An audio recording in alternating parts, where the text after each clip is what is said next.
A+2 സ്വാഗതം. നമ്മുടെ സംസ്ഥാനത്ത് തദ്ദേശ സ്വയംഭരണ സ്ഥാപനങ്ങളായ പഞ്ചായത്ത്, മുനിസിപ്പാലിറ്റി, കോർപ്പറേഷൻ തുടങ്ങിയ സ്ഥലങ്ങളിൽ കെട്ടിട നിർമ്മാണ അനുമതി നൽകുന്നതുൾപ്പെടെയുള്ള പല സേവനങ്ങൾക്കും വേണ്ടി കെ സ്മാർട്ട് എന്നൊരു പദ്ധതി നടപ്പാക്കിയ വിവരം നേരത്തെ ഈ ചാനലിൽ ഒരു എപ്പിസോഡിൽ രണ്ടിൽ പരം എപ്പിസോഡുകളിനകത്ത് വിവരിച്ചിട്ടുണ്ടായിരുന്നു. ഇപ്പോഴും കെ സ്മാർട്ട് സംബന്ധിച്ച ചില ആക്ഷേപങ്ങൾ ഇല്ലെങ്കിൽ ന്യൂനതകൾ നിലനിൽക്കുന്നു എന്നുള്ളതാണ് വിവിധ തദ്ദേശ സ്വയംഭരണ സ്ഥാപനങ്ങളിൽ നിന്നുള്ള അനുഭവങ്ങളിലൂടെ ആളുകൾ പങ്കുവെക്കുന്ന വിവരം. കെട്ടിട നിർമ്മാണ പെർമിറ്റ് വേഗത്തിൽ കിട്ടുന്നതിന്, അതായത് അപേക്ഷിക്കുന്ന ദിവസം തന്നെ പെർമിറ്റ് കിട്ടും എന്നുള്ളത് വലിയൊരു പ്ലസ് പോയിൻ്റായിട്ട് ചൂണ്ടിക്കാണിച്ചുകൊണ്ടാണ് കെ സ്മാർട്ട് എന്ന പദ്ധതി നിലവിൽ വന്നത്. കെട്ടിട നിർമ്മാണ പെർമിറ്റ് മാത്രമല്ല, നമ്മൾ ടാക്സ് അടയ്ക്കുന്ന കാര്യത്തിലായാലും നമ്പറിങ്ങിൻ്റെ കാര്യത്തിലായാലും മറ്റ് പല കാര്യങ്ങൾക്കും, ലൈസൻസിൻ്റെ കാര്യത്തിലായാലും മാര്യേജ് രജിസ്ട്രേഷൻ ഉൾപ്പെടെയുള്ള കാര്യങ്ങൾക്കും ഒക്കെ തന്നെ കെ സ്മാർട്ട് എന്ന പദ്ധതി വലിയ ഒരു സഹായമാകും എന്നുള്ള പ്രതീക്ഷയുടെ അടിസ്ഥാനത്തിലാണ് ഇത് കൊണ്ടുവന്നത്. പക്ഷേ ഇത് പ്രഖ്യാപിച്ച് ഏതാണ്ട് 2 മാസം പൂർത്തിയാകാൻ പോകുന്നു. പക്ഷേ ഇപ്പോഴും അതിൻ്റെ ബാലാരിഷ്ടത കടന്നിട്ടില്ല എന്നുള്ളതാണ് ഇപ്പോൾ ലഭിക്കുന്ന റിപ്പോർട്ടുകൾ. എന്തിനാണ് ഇത് കൊണ്ടുവന്നു എന്നുള്ളത് വെച്ച് നോക്കുകയാണെങ്കിൽ സർക്കാരിൻ്റെ ഭാഷ്യം വേഗത്തിൽ ആളുകൾക്ക് സേവനം കൊടുക്കുക എന്നുള്ളതാണ്. പക്ഷേ അത് നല്ല കാര്യം തന്നെയാണ്. അതിൽ ആർക്കും ആക്ഷേപമില്ല. ജനങ്ങൾ കയറി ഇറങ്ങി ബുദ്ധിമുട്ടുന്നതിന് പകരം എല്ലാം വേഗത്തിൽ നടക്കുന്ന ഒരു അവസ്ഥ സ്റ്റേറ്റിലുണ്ടെങ്കിൽ അതെല്ലാവരും അപ്രൂവ് ചെയ്യുന്ന കാര്യമാണ്. പക്ഷേ ഇതിൽ വരുന്ന ന്യൂനതകൾ, ഒരു പുതിയ സോഫ്റ്റ്വെയർ ഇംപ്ലിമെൻ്റ് ചെയ്യുമ്പോൾ അതിനുണ്ടാകുന്ന ന്യൂനതകൾ കൂടി അടിയന്തരമായി പരിഹരിക്കാനുള്ള ഔദ്യോഗിക ഇടപെടലുകൾ കൂടി നടത്തേണ്ടതുണ്ട്. പക്ഷേ അതുണ്ടാകുന്നില്ല. അതിൻ്റെ ആക്ഷേപം പ്രധാനമായും പല രംഗങ്ങളിൽ നിന്നും വരുന്നുണ്ട്. അത് ഏതൊക്കെയാണെന്നാണ് ഞാൻ ബിൽഡിംഗ് പെർമിറ്റുമായി ബന്ധപ്പെട്ട് നിങ്ങളോട് വിവരിക്കുന്നത്. IBPMS എന്ന സോഫ്റ്റ്വെയർ ആയിരുന്നു ഇതുവരെ ലോക്കൽ ബോഡികൾ കെട്ടിട നിർമ്മാണത്തിന് വേണ്ടി ഉപയോഗിച്ചു കൊണ്ടിരുന്ന സോഫ്റ്റ്വെയർ. അതിൻ്റെ സ്ഥാനത്താണ് ഇപ്പോൾ കെ സ്മാർട്ട് വന്നത്. മറ്റെല്ലാം കൂടി ഒരു പ്ലാറ്റ്ഫോമിനകത്ത് വരുന്നു എന്നുള്ളത് കൊണ്ട് ഈ പഴയ സോഫ്റ്റ്വെയർ മാറ്റിയിട്ട് പുതിയ സോഫ്റ്റ്വെയറിലേക്ക് ബിൽഡിംഗ് പെർമിറ്റ് അപ്ലോഡ് ചെയ്യണം എന്നുള്ളതാണ്. പക്ഷേ ഇപ്പോൾ സംഭവിച്ചിരിക്കുന്നത് എന്ന് പറഞ്ഞാൽ ഇതിലൂടെ എവിടെയാണ് ഫയലിനെ ട്രാക്ക് ചെയ്യാൻ കഴിയുന്നില്ല. ബിൽഡിംഗ് പെർമിറ്റിന് വേണ്ടി അപേക്ഷ കൊടുത്ത ഫയൽ ഇപ്പോൾ ആരുടെ ടേബിൾ ആണെന്ന് കെ സ്മാർട്ട് വഴി അറിയും എന്നാണ് നിഗമനമെങ്കിലും പലപ്പോഴും ഇപ്പോൾ അത് അറിയാൻ കഴിയാത്ത സ്ഥിതിയാണ്. പ്രത്യേകിച്ച് കൊച്ചിയിൽ നിന്നുള്ള റിപ്പോർട്ട്, കൊച്ചിൻ കോർപ്പറേഷനിൽ ബിൽഡിംഗ് പെർമിറ്റ് അപേക്ഷ കൊടുത്തിട്ടുള്ള ആളുകൾക്ക് തന്നെ അവരുടെ ഫയൽ ഇപ്പോൾ ആരുടെ മേശപ്പുറത്താണ്? സെക്ഷൻ ക്ലാർക്കാണോ, സെക്ഷൻ സൂപ്രണ്ടാണോ, അതോ ബിൽഡിംഗ് ഇൻസ്പെക്ടറാണോ, അസിസ്റ്റൻറ്റ് എഞ്ചിനീയറാണോ, അസിസ്റ്റൻറ്റ് എക്സിക്യൂട്ടീവ് എഞ്ചിനീയറാണോ, കോർപ്പറേഷൻ എഞ്ചിനീയറാണോ, അതോ സെക്രട്ടറിയുടെ ടേബിളാണോ? ഇത് എവിടെയാണ് എത്തിയത് എന്ന് മനസ്സിലാക്കാൻ ഇപ്പോൾ കെ സ്മാർട്ട് വഴി കഴിയുന്നില്ല എന്നുള്ളതാണ് ഏറ്റവും വലിയ ഒരു ആക്ഷേപം. മറ്റൊന്ന്, ഈ സോഫ്റ്റ്വെയറിൽ മൾട്ടി ലെവൽ കാർ പാർക്കിംഗ്, അതേപോലെ റാമ്പിൻ്റെ ഹൈറ്റ്, ഇതൊക്കെ തന്നെ ഈ സോഫ്റ്റ്വെയർ ഇപ്പോൾ അക്സെപ്റ്റ് ചെയ്യുന്നില്ല എന്നുള്ളതാണ് മറ്റൊരു വാർത്ത. അത് ഇതിനകത്ത് ഈ സോഫ്റ്റ്വെയറിൽ അത്തരം വിഷയങ്ങൾ കൂടി, അതൊക്കെ ഉയർന്ന കെട്ടിടങ്ങൾക്ക് വരുന്ന കാര്യങ്ങളാണ് കേട്ടോ. അതെല്ലാം തന്നെ ഈ സോഫ്റ്റ്വെയർ അക്സെപ്റ്റ് ചെയ്യാത്തത്, സോഫ്റ്റ്വെയറിന് അക്കാര്യങ്ങളിൽ ഫീഡിങ് ഉണ്ടായിട്ടില്ല. അത് കൊടുത്താലല്ലേ സോഫ്റ്റ്വെയർ തിരിച്ച് അതിൻ്റെ റിസൾട്ട് തരുള്ളൂ. അത് ഉണ്ടാകാത്ത സ്ഥിതി ഉണ്ട് എന്നുള്ളതാണ്. ഇനി അപ്ലോഡ് ചെയ്യാൻ വേണ്ടി ഒരാഴ്ച എടുക്കുന്നു. പെർമിറ്റ് അപ്ലോഡ് ചെയ്യാൻ ഒരാഴ്ച എടുക്കുന്നു. അത് കഴിഞ്ഞിട്ടുള്ള സ്ഥിതിയാണ് ഏറ്റവും വലിയ കുഴപ്പം. അതായത് അപ്ലോഡ് നമ്മൾ ഓൺലൈനായി ചെയ്താലും പിന്നെ ഹാർഡ് കോപ്പി നമ്മൾ നേരിട്ട് തദ്ദേശ സ്വയംഭരണ സ്ഥാപനത്തിൽ കൊണ്ടുപോകണം, ആ പ്രിൻ്റ് ഔട്ടുമായി.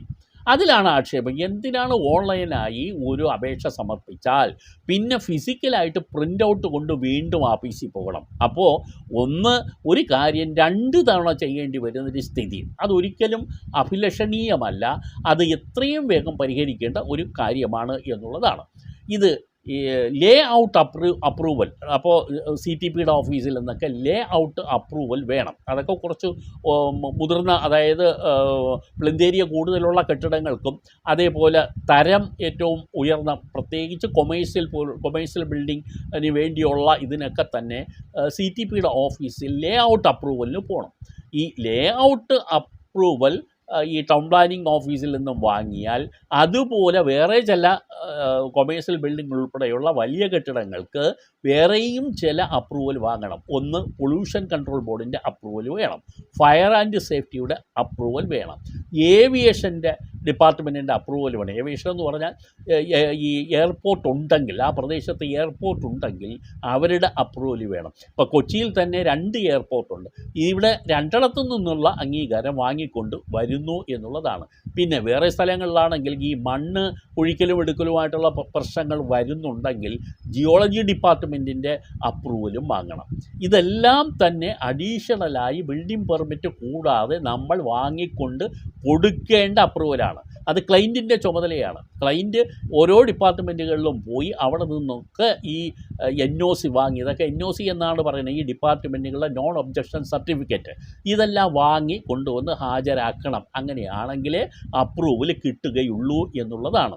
അതായത് ഒരു പെർമിറ്റ് വാങ്ങണം എങ്കിൽ ഉയർന്ന കെട്ടിടങ്ങൾക്ക്, കൂടുതൽ വിസ്തൃതിയുള്ളതും അതേപോലെ കൊമേഴ്സ്യൽ പോലുള്ള കൊമേഴ്സ്യൽ പോലുള്ള തരങ്ങൾക്കുള്ള അത്തരം കാറ്റഗറിപ്പെടുന്ന കെട്ടിടങ്ങൾക്കുമെല്ലാം ഇതെല്ലാം പലപ്പോഴും വേണ്ടി വരും. ഇതെല്ലാം തന്നെ വാങ്ങി കൊണ്ടു കൊടുക്കണം. അപ്പോൾ ചുരുക്കത്തിൽ നമ്മൾ കരുതുന്നത് പോലെയൊന്നും ബിൽഡിംഗ് പെർമിറ്റ് ഈ സ്മാർട്ട് പദ്ധതി വന്നിട്ടും ഉടനെ കിട്ടാത്ത സ്ഥിതി ഉണ്ട് എന്നുള്ളതാണ്. ഇതെല്ലാം വാങ്ങിക്കൊണ്ട് കൊടുത്തിട്ട് ലോക്കൽ ബോഡി അവർ ഒരു സ്ക്രൂട്ടണി ഉണ്ട്, ഈ കിട്ടിയ NOC എല്ലാം കൂടെ വെച്ച് സ്ക്രൂട്ടണി ചെയ്തിട്ടാണ് ഫീ അടയ്ക്കാൻ അനുവദിക്കുന്നത്.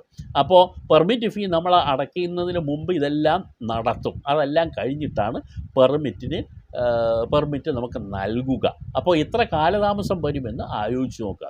പക്ഷേ ഇപ്പോൾ ഒരു പത്രത്തിൻ്റെ റിപ്പോർട്ടിൽ പറയുന്നത് ഏജൻറ്റുമാർ ഇതെല്ലാം ഏറ്റെടുത്തുകൊണ്ട് രംഗത്തിറങ്ങിയിട്ടുണ്ട്. കാരണം ആളുകൾക്ക് കയറി ഇറങ്ങി മടുത്തു എന്നുള്ളത് കൊണ്ട് ഏജൻറ്റുമാർ, പ്രത്യേകിച്ച് കൊച്ചി ബേസ്ഡ് റിപ്പോർട്ടാണത്, ഏജൻറ്റുമാർ പഴയതുപോലെ രംഗത്തിറങ്ങിയിട്ടുണ്ട്. സ്മാർട്ട് പദ്ധതി കൊണ്ടൊന്നും ഈ ഏജൻറ്റുമാരുടെ ഈ ഇടപെടലൊന്നും ഒഴിവാക്കാൻ കഴിഞ്ഞിട്ടില്ല എന്ന് വ്യക്തമാണ്. അതിൽ നിങ്ങൾ അറിയാനുള്ളത്, ഏകദേശം ഈ വലിയൊരു ഏരിയ വരുന്ന പിന്നെ ബിൽഡിങ്ങിന് ഏജൻറ്റുമാർ ആവശ്യപ്പെടുന്നത് 5 ലക്ഷത്തോളം തുകയാണെന്നുള്ളതാണ് ഈ പത്രം കാണിച്ചിരിക്കുന്ന റിപ്പോർട്ട്. 5 ലക്ഷം വരെ ഏജൻറ്റുമാർ വാങ്ങുന്നു. എന്തിനാണെന്ന് പറഞ്ഞാൽ ഈ പെർമിറ്റ് പലയിടങ്ങളിലും NOC ഒക്കെ വാങ്ങി ഈ പെർമിറ്റ് സാങ്ഷനാക്കി കൊടുക്കുന്നതിന് വേണ്ടിയുള്ളതാണ്.